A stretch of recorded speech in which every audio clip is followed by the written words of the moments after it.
तुम्हाला कोणीतरी low fat म्हणजेच कमी फॅट असलेलं अन्न खा, ते हेल्दी असतं असं सांगितलंय का? आणि ते खरं आहे का? चला उघड करूया हे रहस्य. सुपरमार्केटमध्ये काहीही उचला त्यावर low fat, fat free, zero fat असं लिहिलेलं दिसतं आणि आपण निश्चिंतपणे ते घेतो. कारण वाटतं की हे वजन कमी करणारं, आरोग्यासाठी उत्तम आहे. पण खरी गोष्ट अशी आहे की जेव्हा अन्नातून नैसर्गिक फॅट काढलं जातं, तेव्हा त्याची चव टिकवण्यासाठी त्यात भरपूर साखर, स्टार्च, कृत्रिम फ्लेवर आणि कधी-कधी सॉल्ट टाकलं जातं. म्हणजे लो फॅट असलं तरी ते चक्क हाय शुगर असतं.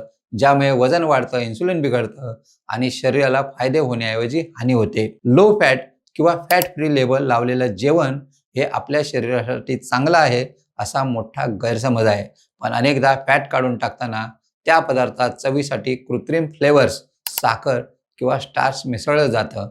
म्हणजे काय? नैसर्गिक फॅट काढून त्याऐवजी प्रोसेस साखर भरली जाते आणि आपण ते हेल्दी समजून खात राहतो. यात नुकसान कोणाचं? तुमचंच. शरीराला चांगल्या फॅट्सची गरज असते, जसं की बदाम, तीळ, खोबरं, घरगुती तुपातून मिळणाऱ्या नैसर्गिक फॅटची. तर फॅट म्हणजे शत्रू नाही. नकली लो फॅट वस्तूंमध्ये लपलेली साखर आणि प्रोसेसिंगच खरी समस्या आहे. तुम्हाला ही माहिती कशी वाटली?